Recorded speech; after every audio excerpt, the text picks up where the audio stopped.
네, 녹색정의당 정책위 의장 김종민입니다. 오늘 녹색정의당은 동물권 관련 공약을 발표하려고 합니다. 오늘 참석해 주신 분들부터 먼저 소개하겠습니다. 허순규 녹색정의당의 녹색부대표 참석을 하셨고요. 네.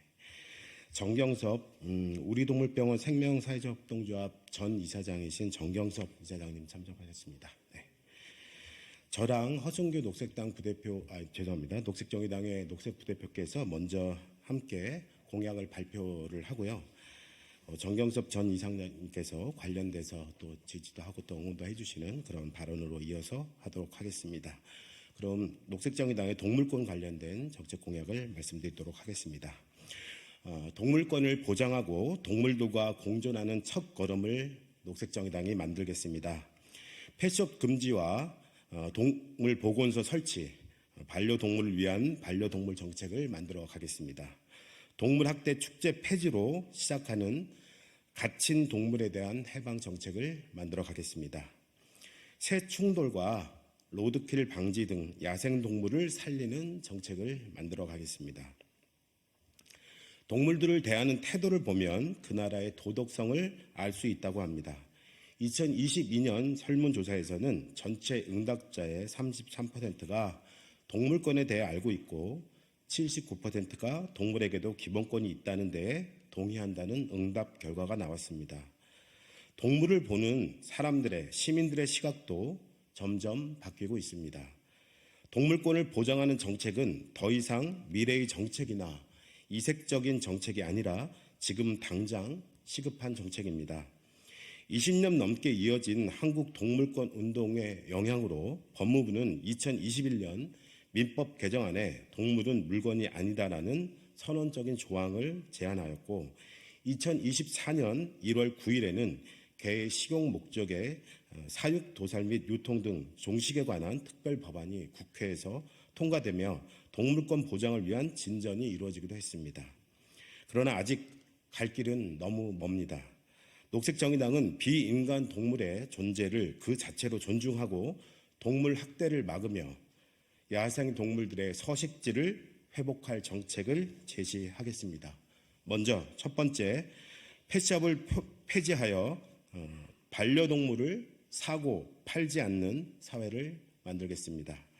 한국은 이미 반려동물과 함께 사는 반려인 인구 1천만 시대에 들어섰습니다.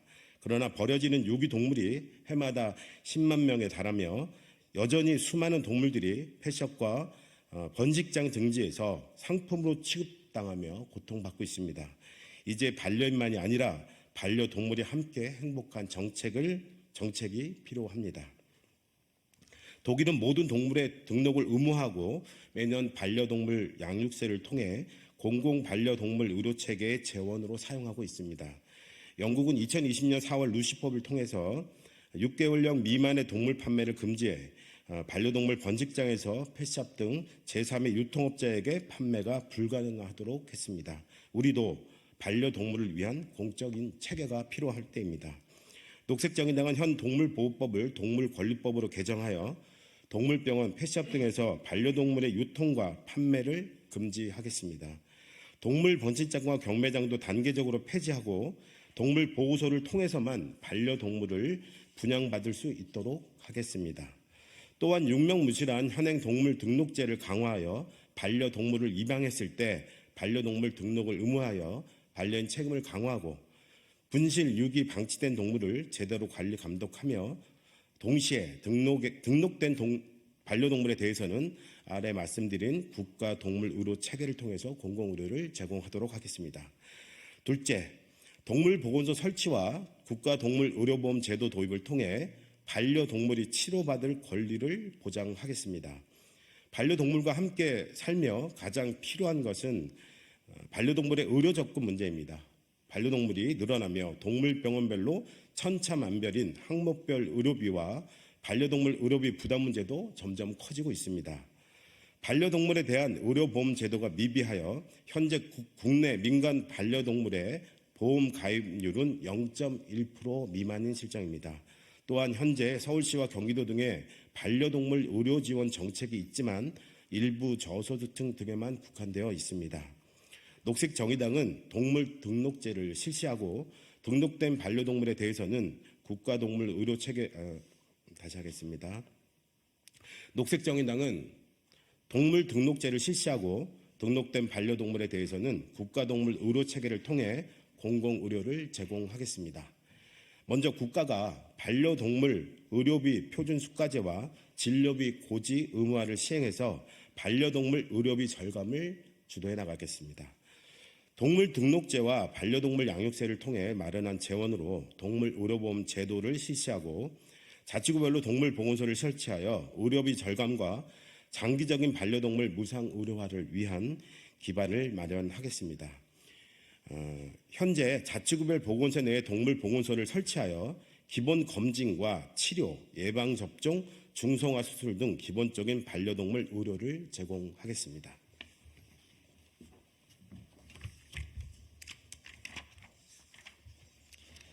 셋째, 동물학대 축제를 폐지하고 동물학대 예방 체계를 만들겠습니다. 동물학대는 2000년 기준으로 지난 10년간 1000%나 폭증했다고 합니다. 그러나 그 기간 동물보호법 위반으로 검찰에 송치된 3,360명 중 구속된 인원은 단 4명에 불과합니다. 한편 현행 동물보호법은 오락 등의 목적으로 동물에게 상해를 입히는 행위를 동물학대로 규정하고 있지만 소싸움 등은 민속경기라며 예외를 인정하고 있습니다.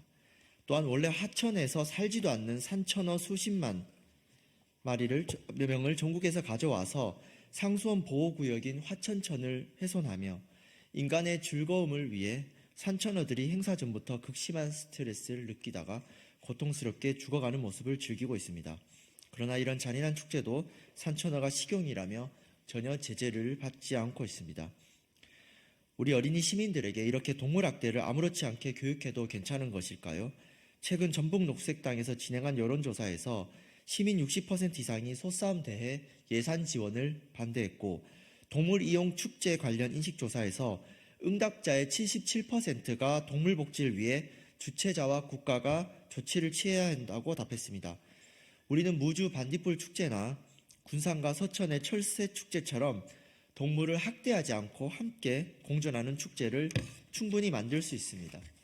녹색정의당은 동물보호법 개정을 통해 산천어 축제와 소싸움 등을 비롯하여 동물의 본성을 거스르고 생명을 경시하는 동물이용 축제를 폐지하겠습니다. 또한 동물 중상해 살해 사건 시 최소형량, 학대자 소유권 및 사유권 제한 등을 규정하여 실효적인 처벌이 이루어지도록 하고 무엇보다 동물학대 재발 방지와 예방을 위한 체계를 만들겠습니다. 마지막으로 야생동물의 삶터를 존중하고 함께 살아가는 정책을 펴겠습니다. 국립생태원 자료에 따르면 최근 5년간 발생한 로드킬은 15만 건에 이르고 실제 발생 건수는 10만 건이 넘을 것으로 추정됩니다.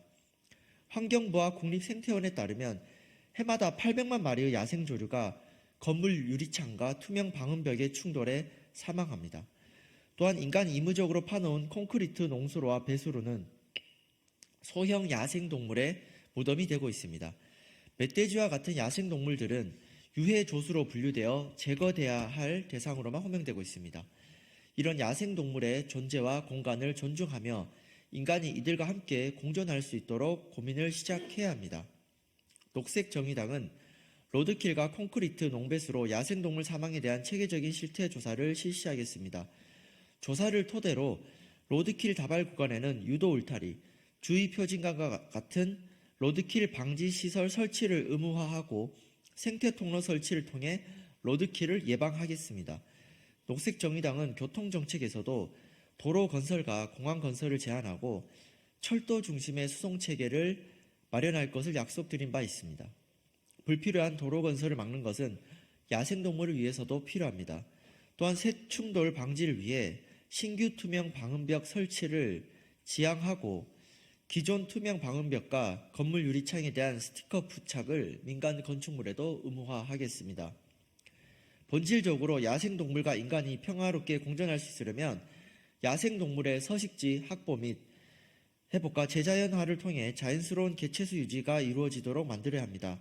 결국 야생동물 서식지를 확대하고 인간과의 충돌을 방지하기 위한 완충지대를 조성하는 생태 및 동물권 관점에서 국토 종합계획을 수립하기 위한 사회적 논의를 시작해야 합니다. 그런 방향으로 야생동물 정책을 재설정하기 위한 시작으로 비둘기에 대한 불임모의 급여, 길고양이 중성화 지원 사업과 휴식처 설치 등을 실시하여 개체수를 조절하겠습니다. 이를 통해 야생동물의 고통을 줄여나가며 인간이 야생동물과 공존할 수 있는 방향을 모색하겠습니다. 불과 4년밖에 되지 않는 코로나19 위기는 인류가 비인간 생물 및 지구 생태계와 관계 맺는 방식을 근본적으로 재고해야 한다는 교훈을 주었습니다. 이번 코로나19 위기는 잠시 진정되었지만 인간의 사회경제적 활동이 지구의 생태적 한계 내에서 다른 생명들과 공존하는 방식으로 이루어지지 않는다면 또 다른 인수공통 감염병 등 인류가 만든 재앙은 언제든 닥칠 수가 있습니다. 오늘 발표하는 정책에 대해 녹색정의당의 동물권 공약은 공장식 축산의 단계적 전환을 이루고 살처분을 예방할 정책, 동물시험의 단계적 폐지를 위한 정책 등을 담아낼 것입니다. 또한 녹색정의당은 이번 동물권 발표에 더해 조만간 생태와 환경에 대한 정책도 기자회견을 통해 발표할 예정입니다. 제주 남방 큰 돌고래처럼 생태계에 법인격을 부여하는 자연의 권리 제도화, 구조적인 인권 침해와 생태 파괴를 에코사이드, 즉 생태학살로 규정하고 처벌하는 생태학살법 제정, 해양 쓰레기를 감소시키고 해양 생태계를 보호하는 정책 등을 통해 인간 중심주의에서 생태 중심주의로 근본적인 세계관 전환을 제시하는 정책을 발표할 예정입니다. 2014년 3월 11일 녹색정의당. 네, 반갑습니다. 오늘 그 녹색정의당 공약 제가 한번 쭉 봤었습니다. 저는 지금 성공에 대해서 동물 아카데미를 담당하고 있기도 합니다. 그래서 관심이 많고 또 동물 쪽에 공부를 계속하고 있었습니다. 녹색정의당이 발표한 내용은 제가 이제까지 이제 반려동물에게만 좀 치중했던 여러 가지 정책들에서 반려동물부터 시작해서 농장동물, 그다음에 공장형 축산으로 고통받고 있는 동물들, 그다음에 축제에 이용되어서 살해당하는 동물들, 야생 동물들까지 폭넓게 모든 동물들에 대해서 다루고 있다는 생각이 좀 들었었습니다. 기자회견문에 보면 동물을 대하는 태도를 보면 그 나라의 도덕성을 알 수 있다 이렇게 시작하고 있는데요. 이게 이제 인도의 간디가 한 말입니다. 그래서 한 나라가 위대한지 위대하지 않은지는 그 나라에서 동물을 어떻게 대하고 있는지를 보면 알 수 있다 이렇게 얘기한 말이거든요. 그 말은 동물을 약한 존재로 바꿔도 된다고 생각합니다. 그 나라가 괜찮은 나라인지 그 사회가 괜찮은 사회인지를 보려면 그 사회에서 그 나라에서 가장 약한 존재가 어떤 대우를 받고 있는지를 봐라 이런 말인 것 같습니다. 지금 한국에서 동물은 굉장히 참혹한 현실에 많이 있습니다. 우리는 되게 사랑을 주고받는 반려동물의 모습만 사실은 이제 보게 되지만 그렇지 않고 고통받고 있는 학대받고 있고 고통받고 있는 동물들을 너무나도 많습니다. 저는 녹색정의당이 이 공약 발표가 인간 중심 사회에서 생태 중심 사회로 나아가는 첫걸음이 되기를 기대하고 있습니다. 녹색정의당이 부디 이 공약을 총선에서 꼭 실현시킬 수 있기를 바라고요. 또 녹색정의당의 또 수많은 당원들이 지역 곳곳에서 이 공약을 또 실천하는 그런 사회를 한번 꿈꿔봅니다. 힘내시고 응원하겠습니다. 감사합니다. 네, 이상으로 동물권 공약 발표를 마치겠습니다. 고맙습니다.